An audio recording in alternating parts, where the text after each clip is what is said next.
का total production होता है, कुल उत्पादन होता है, it is function of labour, capital, management, entrepreneurship, इसका रिवॉर्ड है और ये भौतिक रूप में पाया जाता है। ठीक है, but total T R is the function of x. जो टोटल रेवेन्यू होता है ये उत्पादन की इकाइयों का फलन है। अगर उत्पादन की इकाइयां ज्यादा होंगी तो टोटल रेवेन्यू ज्यादा होगा, और यहां पर उत्पादन के संसाधनों को मैं ज्यादा लगाऊंगा तो टोटल प्रोडक्शन ज्यादा होगा। टोटल प्रोडक्शन भौतिक रूप में होता है। ठीक है, 5000 पेन, 10,000 पेन, ये टोटल प्रोडक्शन है। लेकिन टोटल रेवेन्यू वही जो प्रोडक्शन को मनी टर्म में हम दिखाने लगते हैं, मुद्रा के रूप में कन्वर्ट कर लेते हैं, तो वो टोटल रेवेन्यू कहलाती है। तो ये पॉइंट आप याद रखिएगा कि टोटल प्रोडक्शन जो होता है वो श्रम के साधन का प्रतिफल होता है। उसमें जो आपका इंडिपेंडेंट वेरिएबल होता है वो श्रम होता है। अल्पकाल में पूंजी, साहसी, भूमि, ये सब जुड़ जाते हैं तो ये दीर्घकाल हो जाता है। ठीक है, तो टोटल प्रोडक्शन आपने पढ़ा होगा अल्पकाल के अंतर्गत। लेकिन जब अल्पकाल में टोटल रेवेन्यू की बात करते हैं तो अब यहां पर इंडिपेंडेंट वेरिएबल मेरा एक्स हो जाता है कि जैसे जैसे मेरा उत्पादन की इकाइयां बढ़ती जाएंगी टोटल रेवेन्यू बढ़ता जाएगा। इसलिए एक रिजल्ट क्या निकला कि टोटल रेवेन्यू जो फंक्शन होगा वो उत्पादन की मात्रा के रूप में होगा, सच एज एक्स के रूप में होगा या क्यू के रूप में होगा, जैसे भी फलन होगा। लेकिन टोटल प्रोडक्शन फंक्शन जो होगा वो लेबर एंड कैपिटल के रूप में होगा। लेबर एंड कैपिटल के रूप में होगा। कॉब डगलस प्रोडक्शन फंक्शन आपने पढ़ा होगा। कॉब डगलस प्रोडक्शन फंक्शन में आप वो प्रोडक्शन फंक्शन है जिसमें लेबर का आपका कोफिशिएंट रखा गया था और कैपिटल का कोफिशिएंट रखा गया था। उसमें उत्पादन के संसाधनों को लिया गया था। लेकिन टोटल रेवेन्यू जो होता है वो उत्पादन की इकाइयों का फलन होता है। तो इसलिए आपको ऊपर सामने जब भी कोई प्रोडक्शन फंक्शन गुजरे तो आप समझ जाना, अगर प्रोडक्शन टोटल प्रोडक्शन की बात की जाएगी तो उत्पादन के संसाधनों का फलन है।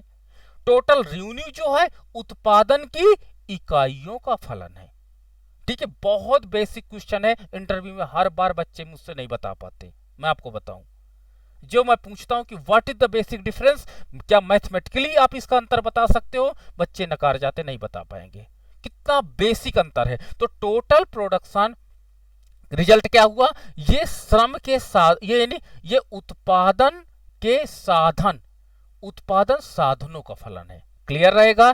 टोटल रेवेन्यू जो होगा ये किसका है, उत्पादन की इकाइयों का फलन है।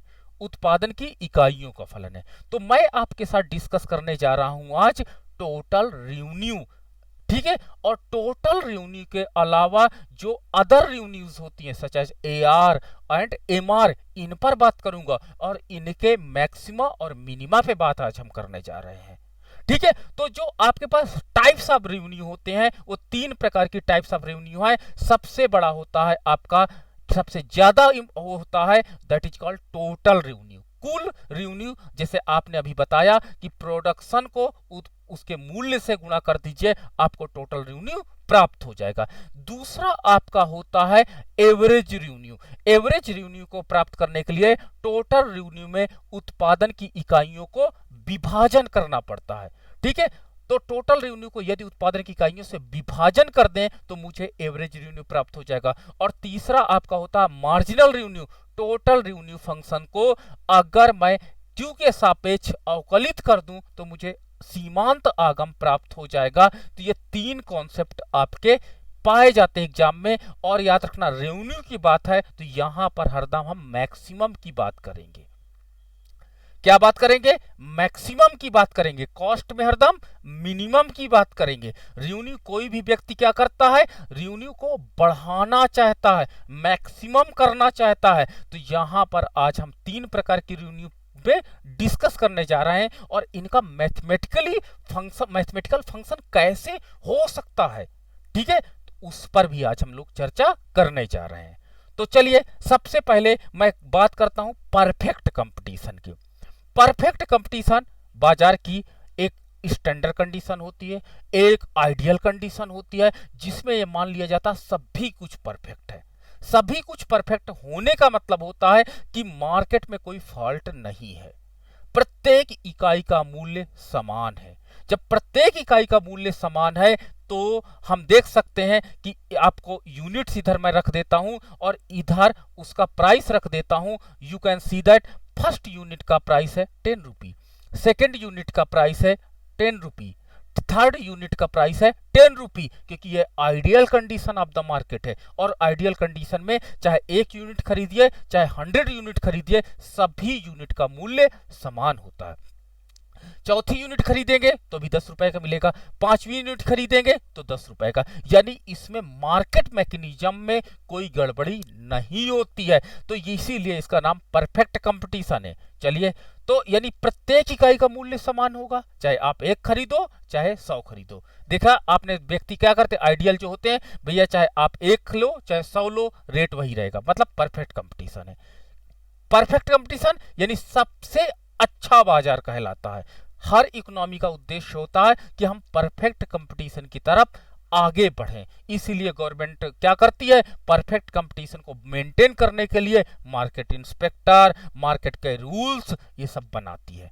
तो चलिए पहली बात करता हूं मैं कि टीआर कैसा होगा परफेक्ट कंपटीशन के अंतर्गत। तो पी इंटू क्यू, अभी आपने सजेस्ट किया कि सर टोटल रेवेन्यू निकालने के लिए पी इंटू क्यू का मल्टीप्लीकेशन कर देते हैं। तो 10 1 जा 10, 10 2 जा 20, 10 3 जा 30, 10 4 जा 40, 10 5 जा 50, 10 6 जा 60, दैट इज टी आर। ये देखिए टी आर है, टोटल रेवेन्यू है, और टोटल रेवेन्यू देखिए एक निश्चित स्पीड से बढ़ रहा है। कितनी स्पीड से, 10 की स्पीड से बढ़ रहा है, ठीक है। और ए आर निकालने के लिए मैंने बताया टी आर को आप क्यू से डिवाइड कर दीजिए। तो जब 10 को 1 से डिवाइड करेंगे तो 10, 20 को 2 से डिवाइड करेंगे तो 10, 30 को 3 से डिवाइड करेंगे तो 10, 40 को 4 से डिवाइड करेंगे तो 10, इसी तरह ये 10 10 आता चला जाएगा।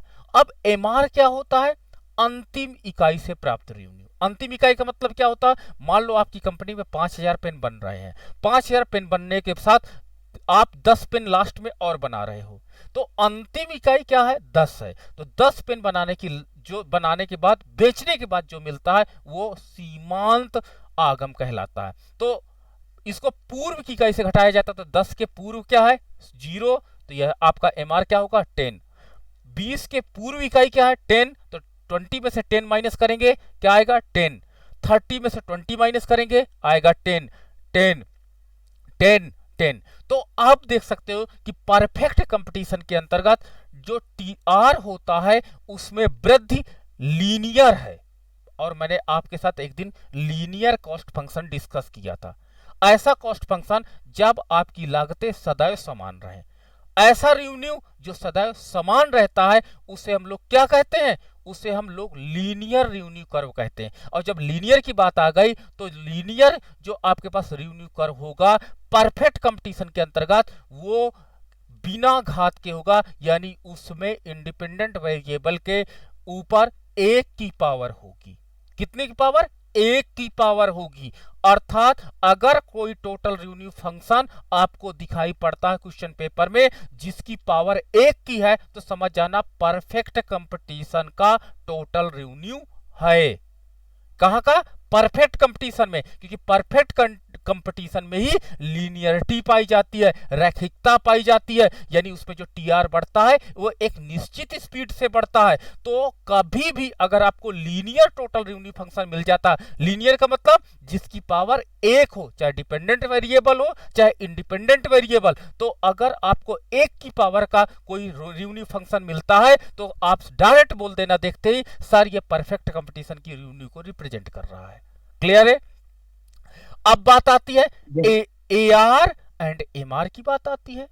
एआर और एमआर कैसे पाए जाते हैं, कांस्टेंट, इनकी स्पीड सदैव बराबर रहती है। यानी स्पीड बराबर का मतलब होता है इसमें कोई चेंजेस नहीं होते हैं। तो याद रखिएगा परफेक्ट कंपटीशन में एआर कर्व या एमआर कर्व के साथ कोई वेरिएबल नहीं लगा होगा। सर आप क्या बोल रहे हैं, मुझे नहीं समझ में आता, चलो हम बताते हैं।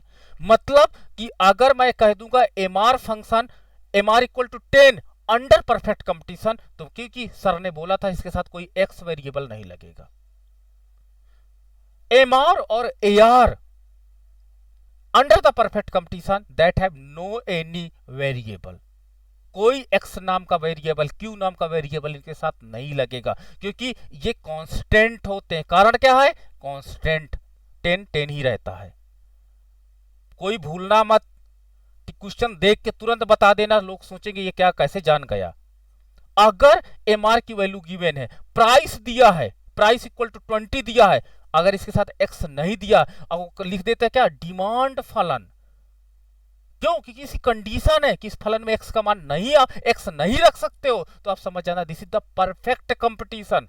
अगर मैं बोल दूं कि एक बाजार में 10 रुपए है, तो आप समझ जाना सर ये कहना चाहते हैं कि AR या MR या प्राइस, क्योंकि परफेक्ट कंपटीशन में तीनों बराबर हैं, तो सर ने AR फंक्शन या प्राइस या MR बता दिया। अगर मैं बोल दूं कहते हैं परफेक्ट कंपटीशन के अंतर्गत MR का मान 10 है, तो इसका मतलब AR का मान भी 10 है, इसका मतलब प्राइस का मान भी 10 है। क्यों? क्योंकि परफेक्ट कंपटीशन में इसके साथ कोई वेरिएबल नहीं लगा होता। लेकिन TR के साथ आपको लीनियरिटी का गुण पाया जाएगा। लीनियरिटी का मतलब होता है एक की पावर होगी, जैसे TR equal to P into Q, ये एक समीकरण है, और TR इक्वल टू 10 Q, ये आपका परफेक्ट कंपटीशन के अंतर्गत TR फलन ऐसे पाया जाएगा। यानी जो TR है वो 10 की स्पीड से ही बढ़ेगा, 10 की स्पीड से बढ़ेगा। जो इसका कांस्टेंट है ये बढ़ने की स्पीड को बताएगा। अगर मैं आपसे बोल देता TR इक्वल टू 100 Q, तो आप समझ जाओगे क्या कि अगर एक इकाई का उत्पादन करेंगे तो 100 रेवेन्यू होगी, 2 इकाई का करेंगे तो 200, यानी ये जो आपका कांस्टेंट है ये बढ़ने की स्पीड को बताएगा। क्लियर है? तो ये लीनियर आपका पास टोटल रेवेन्यू फंक्शन है। तो परफेक्ट कंपटीशन में जो आपके पास TR होता है वो लीनियरिटी का गुण पाता है, इसलिए इसका फलन कभी भी द्विघाती नहीं होगा, इसके ऊपर पावर नहीं रहेगी। पावर लगते ही परफेक्ट कंपटीशन का गुण खत्म, इनपरफेक्ट में आ जाओगे, मोनोपोली में आ जाओगे। परफेक्ट में टोटल रेवेन्यू फंक्शन में कभी भी पावर नहीं होगी, लीनियर रहेगा। एंड AR तथा MR कांस्टेंट होंगे, ये 10 होंगे। ये फलन है, this is function, AR function, AR equal to 10, this is AR function, MR equal to 10, this is MR function, price equal to 10, this is आपका प्राइस फंक्शन। एंड इसी को डिमांड फंक्शन भी बोल सकते हैं, demand function, demand equal to 10, demand function. This is the situation of perfect competition. तो अब आप धोखा नहीं खाओगे, इस तरह के फंक्शन देखोगे तुरंत समझ जाना ये परफेक्ट कंपटीशन की आइडियल कंडीशन है। ठीक है, अब ये लीनियरिटी का गुण क्यों पाया जाता है? तो जो आपका टोटल रेवेन्यू होता है इन द परफेक्ट कंपटीशन, वो एक निश्चित स्पीड से बढ़ता है। जब निश्चित स्पीड से बढ़ता है, यानी जिस अनुपात में आप उत्पादन बढ़ाओगे, एक इकाई का उत्पादन करोगे तो टोटल रेवेन्यू आपका कितना है? 10 है। जब आप 2 इकाई का उत्पादन करोगे, 2 इकाई का, तो आपका उत्पादन कितना हो गया? 20 है। जब आप 3 इकाई का उत्पादन करोगे तो आपका उत्पादन कितना हो गया? 30 है। इस तरह करके आप देखिए लीनियरिटी का गुण पाया जाता है, और लीनियरिटी का गुण का मतलब यही होता है कि इसमें कभी भी मैक्सिमा नहीं होता है। सरप्राइज हो गए ना? परफेक्ट कंपटीशन में अगर कोई आपसे बोल देता है कि परफेक्ट कंपटीशन में उत्पादन का स्तर ज्ञात कीजिए जहां पर TR मैक्सिमम होगा, आप तुरंत बोल देना there is no condition for maxima. कभी TR मैक्सिमा हो ही नहीं सकता, TR कभी भी मैक्सिमा नहीं होगा, यानी परफेक्ट कंपटीशन का कभी भी इक्वेशन आपको नहीं दिया जाएगा मैक्सिमा निकालने के लिए। ये कंडीशन याद रखिएगा, क्योंकि TR फंक्शन कभी भी मैक्सिमा नहीं हो सकता। जिस अनुपात में उत्पादन बढ़ाएंगे उसी अनुपात में आपका क्या हो जाएगा? TR बढ़ेगा, तो ये कभी भी मैक्सिमा लेवल को रीच नहीं करेगा। देखिए लगातार ऊपर आकाश की ओर बढ़ता चला जाएगा, तो मैक्सिमा कहां हुआ? मैक्सिमा तो वहां पे होता है जहां पे इसकी ढाल चेंज हो जाए। अगर इसकी ढाल यहां से बदल जाती तो मैं कह देता this is the point of maxima point. तो परफेक्ट कंपटीशन में आप कभी भी मैक्सिमा नहीं निकालेंगे TR फंक्शन के साथ। चलिए AR और MR के साथ क्या घटना आप घटेगी, AR और MR के साथ आप देखते हो कि AR जो होता है ये कांस्टेंट होता है, MR के इक्वल टू प्राइस के इक्वल टू डिमांड के। ये चार चीजें हरदम कांस्टेंट होती हैं और आपस में बराबर रहती हैं, आपस में बराबर रहती हैं और ये एक्स अक्ष के पैरेलल रहती हैं। आप चाहे एक इकाई को बात करिए 10 रुपए की है, चाहे आप 2 इकाई की बात करिए तो 10 रुपए की है, 3 इकाई की आप बात करिए तो भी 10 रुपए की है, ठीक है, 3 इकाई की बात करिए तो भी 10 रुपए की है, 4 इकाई की आप बात करिए तो भी 10 रुपए की, चाहे जितनी इकाइयां खरीदिएगा सभी का मान बराबर होता है, इसलिए ये 10 होगा, यानी AR function 10, AR equal to 10 given. ये एग्जाम में क्वेश्चन रहेगा, इफ AR इक्वल 10 या डिमांड इक्वल टू 10 दिया है तो समझ जाइए इससे प्राइस निकाल लेंगे, इससे MR निकाल लेंगे, इससे AR निकाल लेंगे, ठीक है। तो चारों चीजों में अगर एक की वैल्यू दी है, क्योंकि ये चारों चीजें एक दूसरे के बराबर होती हैं, इसलिए आप कहीं भी कोई भी चीज इससे ट्रैक कर सकते हैं, निकाल सकते हैं। और यहां पर भी कभी मैक्सिमा की बात नहीं होगी, क्यों? क्योंकि it is parallel to the X axis, आधार अक्ष के समांतर होता है, इसलिए इसमें भी मैक्सिमा की कोई बात नहीं होगी। और आप सोचो मैक्सिमा मिनिमा कैसे निकाल पाओगे, जब आपके पास कांस्टेंट नंबर है, कांस्टेंट नंबर का पहला डेरिवेटिव करोगे तो 0 ही आ जाएगा, तो मैक्सिमा और मिनिमा का कोई सवाल नहीं उठता है in the respect of perfect competition. तो रिजल्ट क्या निकला कि अगर आपको परफेक्ट कंपटीशन मार्केट दिया है, PCM मार्केट दिया है, तो TR, AR एंड MR ये कभी भी मैक्सिमा नहीं होंगे। तो रिजल्ट क्या निकला कि परफेक्ट कंपटीशन का जो रेवेन्यू कर्व हो गए उनके मैक्सिमम नहीं निकल सकते हैं। बट आगे मैं बताऊंगा इक्विलिब्रियम में बहुत इंपॉर्टेंट रोल ये प्ले करेगा, परफेक्ट कंपटीशन अलग और इम्परफेक्ट कंपटीशन अलग रोल प्ले करेगा। केवल रेवेन्यू का मैक्सिमा नहीं निकाल सकते हैं, बट प्रॉफिट मैक्सिमाइजेशन तो हो ही सकता है। अब आप सोचोगे सर ये प्रॉफिट मैक्सिमाइजेशन क्या है? प्रॉफिट रेवेन्यू से बहुत डिफरेंट होता है, प्रॉफिट रेवेन्यू से बिल्कुल अलग कॉन्सेप्ट हो जाता है। प्रॉफिट जो होता है वो कॉस्ट और रेवेन्यू का डिफरेंस होता है, प्रॉफिट वो मैक्सिमाइज होगा परफेक्ट कंपटीशन के अंतर्गत। प्रॉफिट मैक्सिमाइज होगा बट रेवेन्यू मैक्सिमाइज नहीं होगा।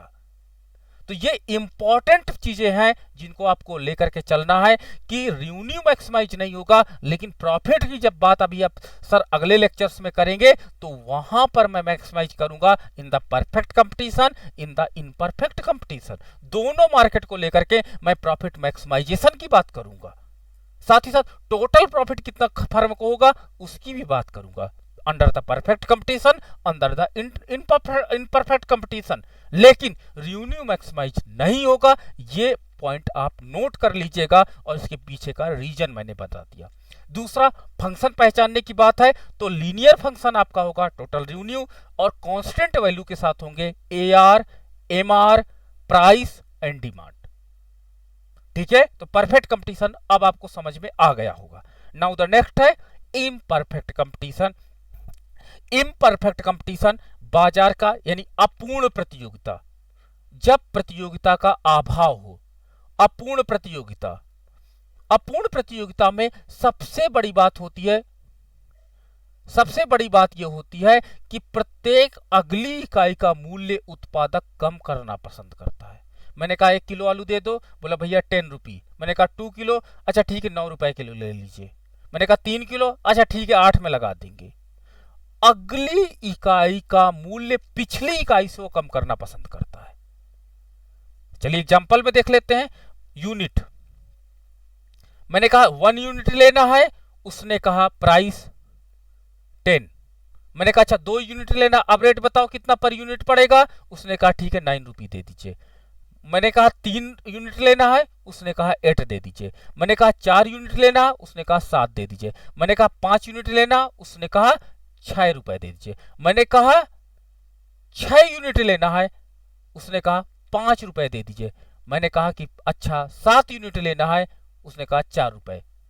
आपका प्रश्न है सर इतना रेट तो नहीं गिरता है जितना आपने गिरा दिया। You are right, you are right. तो कहां तक प्राइस गिराएगा, दिस इज द क्वेश्चन। कितना डिक्लाइन करेगा प्राइस, इतना प्राइस तो नहीं गिराता है। तो वही चीज को हम जब बात करेंगे कि एक अपूर्ण प्रतियोगिता के अंतर्गत एक उत्पादक किस लेवल तक, कितनी यूनिट तक प्राइस गिराएगा, वहां तक गिराएगा जहां उसका टीआर मैक्सिमा हो जाएगा। जैसे टीआर मैक्सिमा होने के बाद डिक्लाइन करने लगेगा, फिर प्राइस नहीं गिराएगा। तो अच्छा, तो ये बात क्लियर हो गई कि प्राइस वहां तक गिराएगा जहां टीआर मैक्सिमा होगा। चलिए टीआर निकाल लो। तो चलिए टीआर बराबर, अभी आपने बताया कि प्राइस को क्वांटिटी से मल्टीप्लाई कर दो। 10 को मैंने 1 से मल्टीप्लाई किया, 10 इंटू 1 10, फिर मैंने क्या किया, आपका 9 इंटू 2 18, फिर मैंने 24, फिर मैंने 28, फिर मैंने 30, फिर मैंने 30 और फिर मैंने 28। यानी देखिए टीआर बढ़ रहा है, बढ़ता जा रहा, बट 30 की इकाई पर और 30 की इकाई पर, 2 इकाई है, यानी 5वीं इकाई और 6वीं इकाई पर टीआर मैक्सिमा हो जा रहा है। टीआर मैक्सिमा हो जा रहा है, अर्थात या तो वो 6 रुपए रेट रखेगा लास्ट, या तो 5 रखेगा। क्या एग्जैक्ट नहीं पता चल सकता क्या रेट रखेगा? यस, एग्जैक्ट जो उसका फाइनल रेट होगा वो 5 रुपए पर यूनिट होगा। अब इससे कम कभी भी उत्पादक अपनी वस्तु का मूल्य नहीं करेगा। आखिर क्यों? इस रीजन में कि जैसे वो 30 पे पहुंचता है उसको लगता है कि 1 यूनिट और बेच लिया जाए, शायद मैं और मैक्सिमम पॉइंट पे पहुंच जाऊं। लेकिन जैसे ही अगली यूनिट का दाम कम करके बेचता है, उसके मैक्सिमाइज पॉइंट का दाम क्या होता है, मैक्सिमाइज रेवेन्यू में चेंज नहीं होता है। जब चेंज नहीं होता है तो उसी पॉइंट पर वो इक्विलिब्रियम रहना पसंद करता है। क्योंकि आपका प्रश्न है कि सर अगर उसको 5 यूनिट बेच करके उतना ही टोटल रेवेन्यू मिल रहा है तो छठी यूनिट क्यों बेचेगा? एक प्रश्न आपका बन सकता है कि जब 5 यूनिट बेचने के बाद 6 रुपए के रेट से वो 30 रुपए कमा रहा है तो आखिर छठी यूनिट क्यों बेचेगा? ठीक है, 5 रुपए में, ताकि उसके रेवेन्यू में तो कोई चेंज नहीं है। मैं बताऊं कि उसको मार्केट में अपने ग्राहक को ज्यादा रखना है, उसको ये दिखाना है कि मैं मार्केट में वेलफेयर का काम करता हूं, उसको अपने ग्राहक बनाने हैं। इसलिए अपूर्ण प्रतियोगिता के अंतर्गत एक फर्म जानती कि उसके रेवेन्यू में कोई प्रभाव नहीं पड़ रहा है। रेवेन्यू में कोई प्रभाव न पड़ने का मतलब होता है कि उसकी टोटल रेवेन्यू तो अप्रभावित है और उसके ग्राहक पहले से बढ़ जा रहे हैं। जैसे क्रिकेट मैच है, अगर किसी बल्लेबाज का शतक लग जाए तो दूसरे बल्लेबाज को अगर शतक लगने में उसके शतक में कोई प्रभाव नहीं पड़ेगा तो वो क्या करेगा, उसको शतक लगने देना चाहिए दूसरे व्यक्ति को। उसी तरह क्या होता, अपूर्ण प्रतियोगिता के अंतर्गत अगर उसके ग्राहक बढ़ जाते हैं बट उसके टोटल रेवेन्यू में कोई प्रभाव नहीं पड़ता है तो वो ग्राहक बढ़ाना पसंद करेगा। इसलिए वो छठी यूनिट पर इक्विलिब्रियम रहना पसंद करेगा, ना कि 5वीं। जबकि आपका सोच है, आप कहना चाहते हो सर 1 यूनिट क्यों बेचा जाए जब मुझे 5 यूनिट में मैक्सिमम मिल रहा है, तो मैं 1 यूनिट क्यों लॉस करूं। लेकिन मैंने कहा कि उसको 1 दिन की अगर बिजनेस करना है, 1 साल बिजनेस करना है तो वो ऐसी एक्टिविटी अपना सकता है। लेकिन लाइफ टाइम बिजनेस में बने रहने के लिए वो अपने ज्यादा से ज्यादा ग्राहकों को सर्च करता है और वो अपने ग्राहक बनाना पसंद करता है। इसलिए आपका जो टोटल रेवेन्यू होता है उसका उत्पादक का उद्देश्य होता है टोटल रेवेन्यू को मैक्सिमाइज करना। ठीक है, तो टोटल रेवेन्यू देखिए घटती दर से बढ़ता है, going on maxima, it will be decline, ये घटने लगता है। और एक उत्पादक का उद्देश्य अपने टोटल रेवेन्यू को मैक्सिमम करना होता है, इसलिए वो कुल आगम को अधिकतम करने का प्रयास करता है इन परफेक्ट कंपटीशन। यानी ये जो आपका कर्व होगा ये कई ढाल के साथ होगा, यस कई ढाल के साथ होगा, तो इसलिए ये त्रिघाती भी पाया जाता है। त्रिघाती इसका होता है, त्रिघाती आपका टोटल रेवेन्यू फंक्शन होता है। ठीक है, फिर इसके बाद द्विघाती भी पाया जाता है, कंडीशन मैं बता दूंगा। द्विघाती स्पेशल कंडीशन में पाया जाता है और लिनियरिटी नहीं पाई जाती है, वो परफेक्ट कंपटीशन में पाया जाता है। क्लियर है? तो इसमें आपका इनपरफेक्ट कंपटीशन के अंतर्गत जो आपका उत्पादक है वो मैक्सिमाइज पे पहुंच जाता है। नाउ द नेक्स्ट है AR, average revenue. Average revenue पाने के लिए टोटल रेवेन्यू को आप उत्पादन की इकाइयों से क्या कर दीजिए, डिवाइड कर दीजिए। तो जब डिवाइड करेंगे टीआर को क्यू से, आपका यूनिट से, तो आपका हो जाएगा 10, आपका हो जाएगा 9, आपका हो जाएगा 8, आपका हो जाएगा 7, आपका हो जाएगा 6, आपका हो जाएगा 5, आपका हो जाएगा 4। तो देखिए एआर कंटिन्यू डिक्लाइन करता चला जाएगा, जो मूल्य होगा वो लगातार कम होता चला जाएगा। और इसका रीजन ये होता है कि आपका जो एआर होता है, और देखिए प्राइस एंड एआर दोनों सेम नेचर के पाए जाते हैं। और एमआर की मैं बात करता हूं तो एमआर जो होता है प्रीवियस इकाई से माइनस करने पे आता है। तो 10 के प्रीवियस इकाई क्या है, 0, तो एमआर 10 होगा। 18 का प्रीवियस इकाई 10 है तो ये आपका 8 होगा, ये आपका 6 होगा, ये आपका 4 होगा, ये आपका 2 होगा, और यहाँ पे आपका 0 होगा एमआर, और यहाँ पर -2 होगा। तो जहां पर एमआर 0 हो जाता है वहां पर टोटल रेवेन्यू मैक्सिमम हो जाता है। तो उत्पादक एमआर जहां पर जैसे अंतिम इकाई को बेचने से 0 रेवेन्यू मिलती है, वहीं पर वो अपने उत्पादन को रोक देता है और उत्पादन अब बाजार में नहीं बेचता है। ठीक है, तो ये इक्विलिब्रियम की एक विशेष कंडीशन होती है। तो देखिए यहां पे एआर डिक्लाइन कर रहा, एआर यहां 10 से 9 हुआ, लेकिन एमआर 2 स्टेप घट गया, 10 से 8 हो गया। तो एआर 1 कदम नीचे गया और एमआर 2 कदम नीचे गया, इसीलिए एआर के आधे से एमआर जाता है। एआर के आधे का मतलब होता है एआर आपका ऐसा हुआ और इस एंगल के यहां से एमआर जाएगा, 50% से एमआर जाएगा। ठीक है, चलिए आगे डायग्राम में और क्लियर करते हैं इसको। ये आपका है total revenue curve. Total revenue curve 3 shape का है।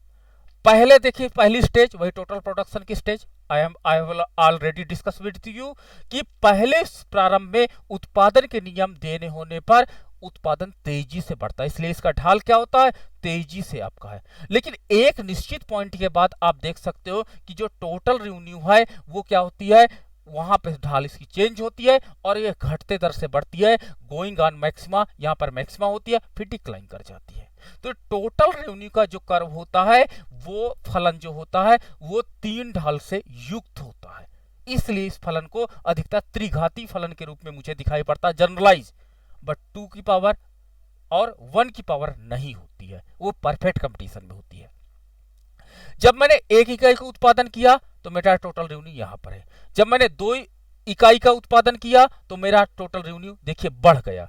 फिर जब मैंने 3 इकाई का उत्पादन किया तो और टोटल रेवेन्यू बढ़ता। लेकिन चौथे इकाई पे टोटल रेवेन्यू आप देख सकते हो, चौथे इकाई पर टोटल रेवेन्यू मैक्सिमम हो जाता है, अधिकतम हो जाता है। यहां पर आपका स्लोप क्या होगा, 0 होगा। जब भी कोई पहाड़ पे आप ऊपर पहुंच जाएंगे, मैक्सिमम पॉइंट पे पहुंच जाएंगे, स्लोप 0 हो जाएगा।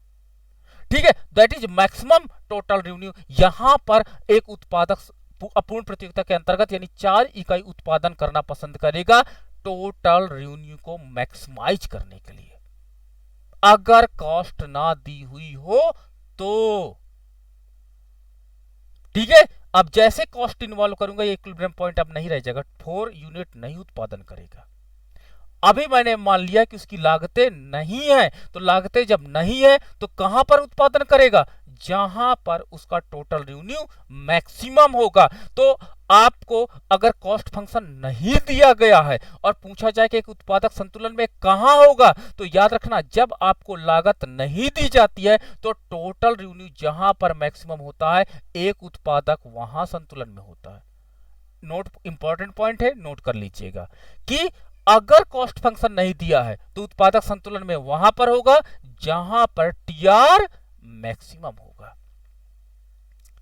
ठीक है, ये आपको एक कंफ्यूजन था कि क्या कॉस्ट के बिना इक्विलिब्रियम में हो सकता है, yes it can be possible, हो सकता है। क्या ऐसा हो सकता है कि मैक्सिमम कहां पर हो, ठीक है, मैक्सिमम वहां पर होता है जहां पर टीआर का स्लोप 0 होता है। तो अगर आपके पास टीआर फंक्शन दिया गया है तो उसका मैक्सिमम निकाल लीजिएगा, जो एक्स का मान आएगा यही उसका इक्विलिब्रियम आउटपुट लेवल होगा। क्लियर है, तो एक उत्पादक को अगर एक फंक्शन दिया गया है तो उसका इक्विलिब्रियम पॉइंट निकालने का यह बेस्ट तरीका होता है। चलिए आगे कंडीशन बढ़ते हैं। अब मेरे पास दो कॉस्ट और दो रेवेन्यू हाउस थी, that is AR and that is MR. चलिए एआर और एमआर की बात करता हूं। तो अब आपको मैं देख सकता हूं कि आपका AR और MR कैसे होगा उनको पे हम लोग बात करेंगे। जो आपका MR होगा, मार्जिनल रेवेन्यू होगा, जिसको आप मार्जिनल प्रोडक्शन से फाइंड आउट करते हो, मार्जिनल रेवेन्यू जो आपका होगा वो क्या करता है कि वो तेजी से बढ़ता है, गोइंग ऑन मैक्सिमा अधिकतम होने के बाद ये डिक्लाइन करता है, और जहां पर टोटल रेवेन्यू मैक्सिमम हो जाता है, टोटल रेवेन्यू मैक्सिमम होता है, वहां पर MR जो आपका हो जाता है मार्जिनल रेवेन्यू, वो 0 हो जाता है। तो एक चीज तो आपने ये क्लियर हो गई कि जहां पर TR मैक्सिमाइज होगा वहां पर MR 0 होना जरूरी है। यानी मैं क्वेश्चन आपको दूंगा कि TR फंक्शन इज गिवन, ये कोई TR फंक्शन है जो दिया गया है, find out the value of x where TR equal to maxima, TR जहां पे मैक्सिमा है, एंड आल्सो फाइंड आउट इस प्रोडक्शन लेवल पर MR इक्वल टू 0। तो आपको MR फंक्शन निकालना है, और उस x की वैल्यू को अगर MR फलन में रख दोगे तो 0 आना चाहिए, तो प्रूफ हो जाएगा। क्योंकि ये कंडीशन होती है कि जो आउटपुट लेवल पे x के मान पे TR जब मैक्सिमा का वैल्यू मिल जाएगी तो वही वैल्यू MR को 0 करेगी। तो आपको TR फलन से x की वैल्यू को फाइंड आउट कर लेना है, मैक्सिमा मिनिमा टेस्ट कर लेना, उसी x की वैल्यू को MR फलन निकालना और MR फलन में रख देना, देखिएगा MR 0 मिल जाएगा। तो प्रूफ हो गया कि जहां पर TR आपका मैक्सिमा होगा वहीं पर MR 0 हो जाएगा। शायद अब आप निकाल लोगे, कॉन्सेप्चुअल फ्रेमवर्क बन गया। चलिए AR की कंडीशन क्या होती है। AR की कंडीशन में देखता हूं तो MR और AR दोनों बढ़ते हैं, लेकिन AR की बढ़ने की स्पीड MR की अपेक्षा कम होती है। देख सकते हो दोनों बढ़ते हैं, बट MR जो रेड कलर से है MR, उसकी अपेक्षा AR धीरे गति से बढ़ता है, गोइंग ऑन मैक्सिमा, और जहां पर आपका AR मैक्सिमा होता है उसके ऊपर से MR काट करके नीचे आ जाता है। क्लियर है। अब आपसे मैं एग्जाम में पूछ सकता हूं कि आपका TR फंक्शन दिया गया है, find out the AR function, आप इसको डिवाइड कर दोगे AR फंक्शन मिल जाएगा। मैं कह दूंगा AR फंक्शन का मैक्सिमा पॉइंट ढूंढिए, क्या इस मैक्सिमा पॉइंट पर AR इक्वल टू MR है, तो जो AR का मैक्सिमा पॉइंट आपको निकलेगा उसी पर MR फलन पे रखोगे तो दोनों की वैल्यू सेम आएगी। ये आपको फलन बताता है कि AR के मैक्सिमा पे AR इक्वल टू MR है। माइक्रो इकोनॉमिक्स मुझे बताती है, मैथमेटिशियन माइक्रो के स्पेशलिस्ट होते हैं। मैं आपके साथ क्यों मेहनत कर रहा हूं, एक लेक्चर माइक्रो का, दूसरा लेक्चर मैथमेटिक्स का, क्योंकि मैंने ये मान लिया कि आपको माइक्रो नहीं आती है। ठीक है, इतनी डीपली आपने नहीं पढ़ा होगा। ठीक है, तो ये एक कंडीशन है कि जहां पर AR मैक्सिमा होता है वहीं पर ऊपर से MR धमाक से काट देता है। तो यानी AR के मैक्सिमा पर, किसके मैक्सिमा पे, AR के मैक्सिमा में AR इक्वल टू MR होता है। तो अगर मैं AR का मैक्सिमा निकाल लूंगा और उस मैक्सिमा की वैल्यू को AR फंक्शन और MR फंक्शन में रखूंगा तो दोनों की वैल्यू सेम आनी चाहिए, सेम आनी चाहिए। ठीक है, तो ये सेम जो वैल्यू आएगी वो आपको जस्टिफाई करेगी। इतने प्रकार के एग्जाम में क्वेश्चन बनेंगे और कोई प्रश्न आज तक नहीं बना है। क्लियर है, कोई प्रॉब्लम नहीं आएगी। अब सर आपने जो डायग्राम खींचा, पीछे दिखाया, उसमें AR और MR घट रहे थे, आखिर आपने घटते हुए दिखाया और यहां पर आपने बढ़ते हुए क्यों दिखा दिया, बढ़ते हुए भी मैक्सिमाइज, वहां तो AR MR में ऐसा कुछ नहीं था। इसका रीजन ये है कि इसको 3 चरणों में बांटा जाता है इस डायग्राम को। प्रथम चरण, ये ब्लू कलर की जो लाइन मैंने खींचा है, ये प्रारंभिक स्टेज है और इस स्टेज को हम लोग फर्स्ट स्टेज बोलते हैं, इसको हम लोग फर्स्ट स्टेज बोलते हैं। ये इस स्टेज में आपकी आंतरिक मितव्यताएं बहुत ज्यादा मिलती हैं और हम लोग ऑप्टिमाइजेशन की तरफ जाते हैं, देखिए यहां पे तेजी से उत्पादन बढ़ता है। ठीक है, तो फर्स्ट स्टेज में कभी भी कोई उत्पादक इक्विलिब्रियम में नहीं रहेगा, इसको हम फर्स्ट स्टेज की कंडीशन कहते हैं। सेकेंड स्टेज आपका देखिए, ये डॉटेड पॉइंट मैक्सिमा के ऊपर चला गया, ये आपका ये पोर्शन सेकेंड स्टेज है, ठीक है। और इसके बाद का जो ये स्टेज होता है दैट इज थर्ड स्टेज है। तो यदि थर्ड स्टेज में तो हम कभी रहेंगे नहीं इक्विलिब्रियम में। क्यों नहीं रहेंगे? ये मैक्सिमा के बाद की कंडीशन है। तो एक उत्पादक क्या करता है, वो अधिकतर सेकेंड स्टेज में ही इक्विलिब्रियम में कहीं ना कहीं रहता है।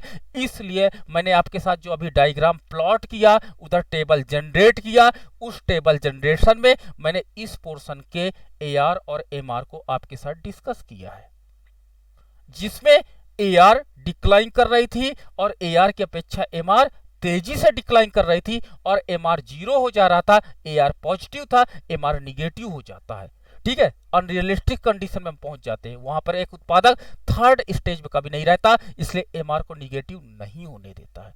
तो आपको एक उत्पादक इसी अवस्था में, सेकेंड स्टेज के इसी अवस्था में कहीं ना कहीं इक्विलिब्रियम में रहता है। तो अगर कॉस्ट नहीं है तो उसका इक्विलिब्रियम पॉइंट आपका ये होगा जो आपका मैक्सिमम पॉइंट होगा। लेकिन अगर कॉस्ट गिवन हो जाएगी तो कॉस्ट गिवन होने के बाद अब रियूनियन से नहीं मतलब होगा, प्रॉफिट पे वो बात करना चालू कर देगा, प्रॉफिट पे बात करेगा।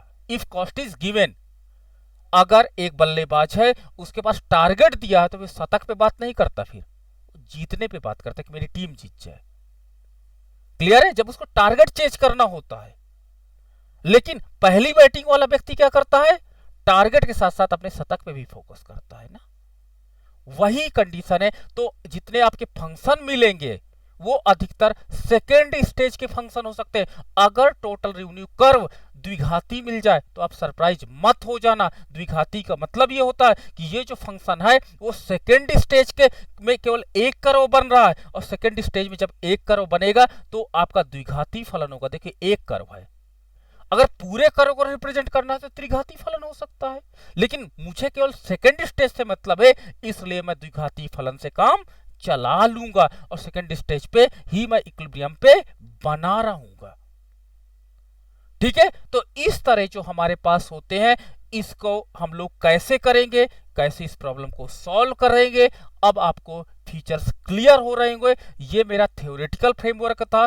कल मैं इसी पर मैथमेटिकल क्वेश्चन सॉल्व करूंगा। कॉन्सेप्ट आपके क्लियर होने चाहिए और इसी पे मैं TR दूंगा। परफेक्ट कंपटीशन मैं नहीं लिखूंगा, एक डिजिट दे दूंगा, आप समझ जाओगे ये परफेक्ट कंपटीशन का क्वेश्चन है या इनपरफेक्ट का। लेकिन दोनों का मैक्सिमाइज मिनिमाइज एक तरह निकालना है। परफेक्ट कंपटीशन का मैक्सिमा और मिनिमा नहीं निकलता है, इनपरफेक्ट का ही निकलेगा। ठीक है? तो आज का हमारा लेक्चर यहीं तक है। अब आपके कोई प्रश्न हो तो पूछिएगा।